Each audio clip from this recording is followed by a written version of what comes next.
Ladies and gentlemen, please welcome on stage Phil Sutherland.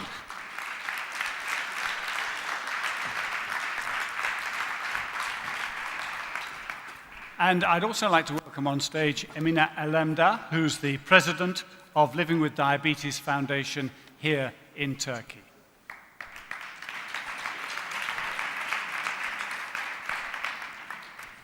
Now, we'll be hearing from Emine shortly, but first of all, Phil, it's over to you. The right to dream. This is a basic human right. Everybody is born with the right to dream. But when you live with diabetes, and within that type 1 diabetes, the right to dream has a few barriers. Barriers that I'm excited to say the people here in this room can fix. The first barrier is access to medication. We've heard it this morning. Sir Michael Hurst, access to medication. If you don't have insulin, you will die. If you don't have blood glucose monitoring supplies, you will not be able to live a good life with diabetes, and you will suffer from the complications that come from this. The second barrier, one that I kind of get excited about, is empowerment. Diabetes is a very challenging disease. From the second you're diagnosed, everything that you do affects your blood sugar, and your blood sugar ultimately affects whether you live a good life or whether you suffer from this disease. If you have access to the medication, it's not everything. You have to be motivated to take control to pursue your dreams. And so I want to tell you a little story about the evolution of my dream. And it's a dream in correlation with the access to medication at the time. Now, do we have any parents in the room? Does anyone have a child? So I'd like you to take a look at this as if it were your child. Imagine your baby is 7 months of age. Imagine your child is sick for the first time. How does that feel? And so he's losing weight, he's urinating, crying, he has blue eyes that are gray. You take him to a doctor, and the doctor says, your son's going to be fine, bring him back in a week. Your motherly instinct says otherwise. The next day, to another doctor who says, your son's okay, just bring him back in a week if nothing's changed. Your child has lost now 5 kilograms in a period of 2 days. He's sick, he's dying in your arms, and you have this dream. The dream for you at this time is that your child will live. So you take him to the hospital. Ma'am, we have good news and we have bad news. The good news is your son is going to live, and this dream has come true. The bad news is your son has type 1 diabetes, and based on age of diagnosis, current standards of care, treatment, technology, if your child makes it to 25 years old, which he most likely won't, he will die by 25. But if he's alive, he'll either have renal failure or be blind. Well, ladies and gentlemen, that was my mother, and that was 31 years ago. But why am I still alive? Well, 2 things. One, in 1982 in Tallahassee, Florida, where I was born, I had access to insulin. And the doctors gave it to me, and my mother injected her 7-month-old child with insulin every day, 4 times per day, without fail. A year after diagnosis, we got access to blood glucose monitoring supplies. My parents, even though they were told to check your blood sugar 4 times a day, my mother and father checked my blood sugar 10 to 15 times per day. They wanted to see what food did to blood sugar, what insulin did, when did it all work, what happened. There was no knowledge at the time of what good control meant for longevity with diabetes, but common theme was led to believe that if you took control, you could avoid the complications. But my mom had to teach a child to manage this disease. For those of you who know this disease, you know a caregiver can't take care of a person with diabetes. The government official can't ensure that someone lives a great life with diabetes. It's the person who ultimately has to take responsibility. At a birthday party at 7 months old, I got my first dream. It was time for cake. And what I did when it was time for food is I asked my mom, can I have this cake? She said, sure, just do your shot. And I said, no, I don't want to do my shot. My mom said, that's fine, you'll go blind. Excuse me? She said, don't do your shot, don't take care of yourself, you'll be blind by 18 years old. And I asked for my shot. And my mother said, no, you're not grateful. You don't want to use the tools that you have available to you, and you're going to suffer from diabetes. You will go blind by 18 years old. So I begged my mother for my shot. I begged for my insulin. And at 6 years old, I had a dream, and that dream was to see.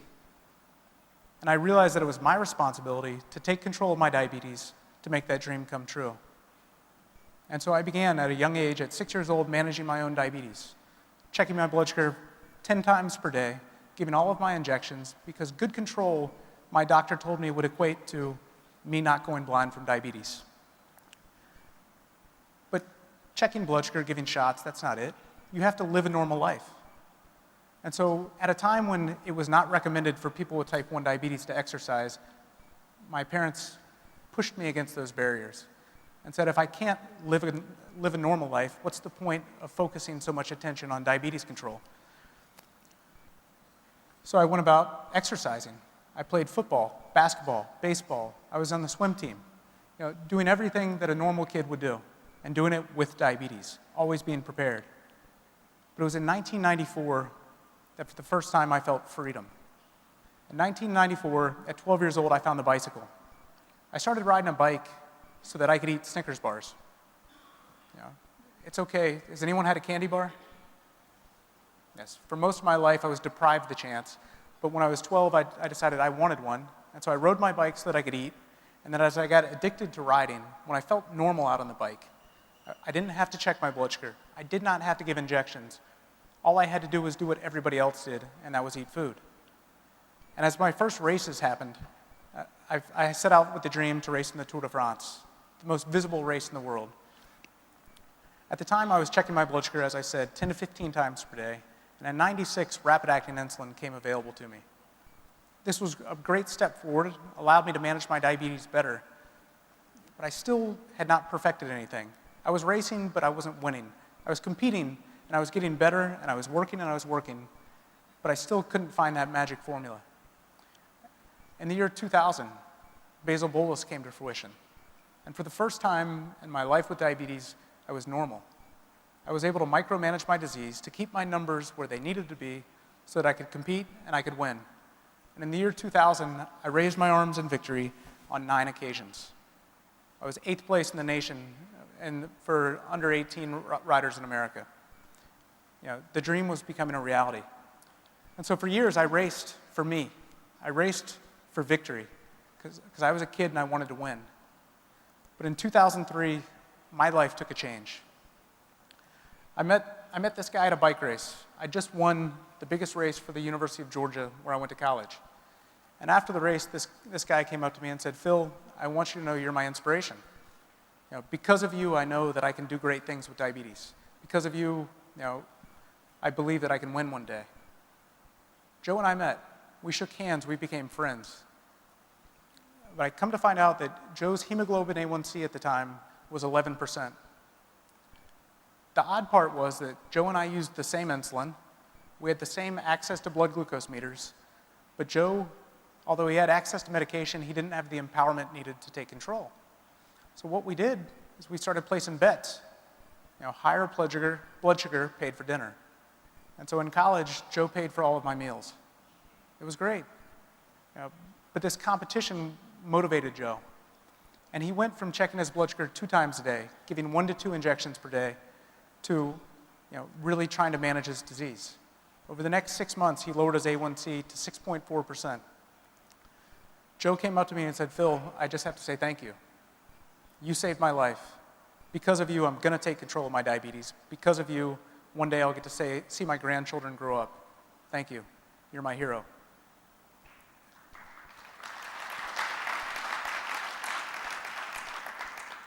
Thank you. But it was at this time that I realized that sport could be a good platform. It was the bike that introduced me to Joe, and it was the bike that motivated Joe to take control. His dream at that time was to win a national championship. And just last year, he did that, racing for Team Novo Nordisk. The other thing Joe had the dream, as I told you, was grandchildren. And in April, he had his first child, Everett, which is a healthy baby boy. But the platform, sport is a platform. We all love athletes. They're heroes, they're role models, they can be great ambassadors. And I just so happen to love the bicycle. And so I formed what's called the Team Type 1 Foundation. And we wanted to use sport as a platform really to share Joe's story of having access to medication and using it to take control. And so in 2007, I'd recruited 7 other type 1 diabetics to compete in a bike race across America, from the Pacific Ocean to the Atlantic Ocean, 3,000 miles or 5,000 kilometers, and doing it with diabetes. So at 27 years old, when I was supposed to be, at 25 years old, when I was supposed to be blind, myself and 7 others with type 1 diabetes stood on top of the podium, having set a world record in the race across America. Proof that with good control, anything is possible. And so I wanted to take this message and spread it to the world. In 2011, it brought me to one of your neighboring countries in Macedonia. And while in Macedonia, I met my wife, Biljana Sutherland, who was Biljana Georgiev at the time. She was leading the national program for diabetes for the Macedonian Ministry of Health. And I gave a talk to diabetes camp, and then afterwards, I come to find out that Macedonia provides basal bolus insulin, but they weren't providing blood glucose meters. And I told her that this was not feasible.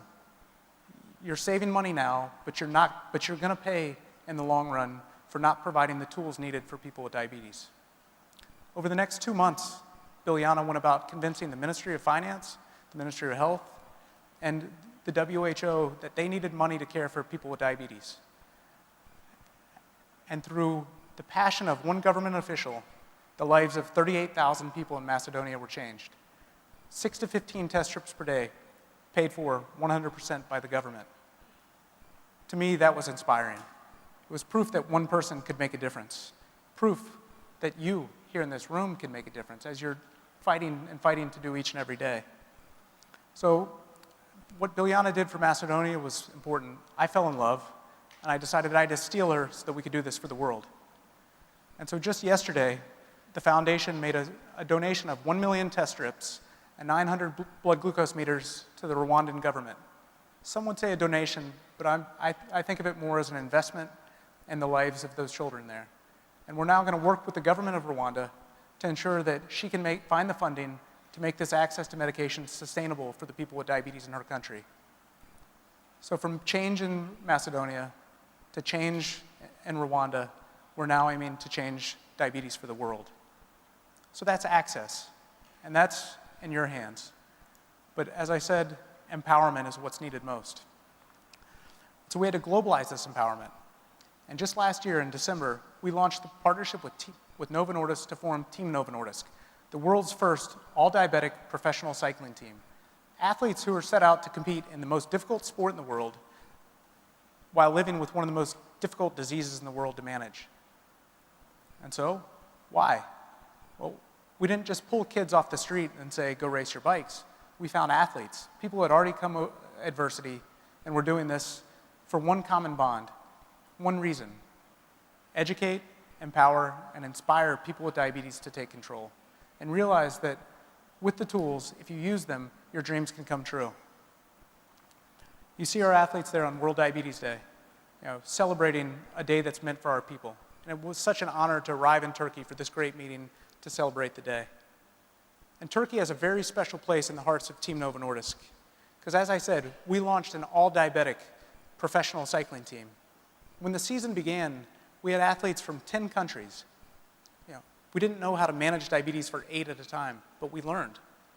And we'd never raced together in the professional peloton. Anyone who knows team sport will know that it takes time to form a bond as a team. And for the first months of the year, our riders struggled. We didn't get results. We were hoping to finish the races. But that team stopped when we arrived in Turkey. And what began was a new team, a team that believed in themselves, a team that knew how to control their diabetes, and a team who wanted to use the great country of Turkey to share with the world the power of education, the power of access, the power of inspiration. And so it was in the Tour of Turkey in 2011 when my past team won the race. And there was a young Belgian rider who was sitting in his hospital having just been diagnosed with diabetes. Thomas Raymakers had been told by his doctors that you will never race a bike again. And he was lying in bed and he watched the TV and he saw that there was a team that had people with diabetes that was competing. And he had a dream to race his bike. We tried to make Thomas quit because he was a young rider, the youngest in the race, and he was struggling dearly. But Thomas said, no, I have to finish. Once we told him he was out, he raced like 10 men. And he told me at the end of the day that this was the most important race. The Tour of Turkey was the most important race in his life because it was the race that inspired him to live out his dreams with diabetes. So this is a message that we want to take to the entire world. We're working to get to the Tour de France, the most visible sporting event in the world. Because this message of empowerment, it must be shared to all. No matter where you are in the world, you need to know that if you have diabetes, that you can achieve your dreams if you take control. The right to dream. As we've said, this is a basic human right, but a right that with diabetes has some barriers. The one barrier, as I said, empowerment. You have to be motivated to take control. I'm going to work night and day along with Team Novo Nordisk to ensure that no matter where you are in the world, you have the motivation to take control of your diabetes and live a great life. The second barrier is one that many of you are working with, and that's to provide access to medication. Because without insulin, without blood glucose monitoring, you're going to live a life filled with complications and a life of death with diabetes. And so I'm here today to ask you, join my team, join our fight, and together, let's break down these barriers on behalf of every person with diabetes, and let's share the chance to dream. To the people with diabetes in your country, to the people with diabetes in your country, the people with diabetes in your country, and collectively with the people with diabetes in the world. Let's give them all a chance to dream. Thank you very much.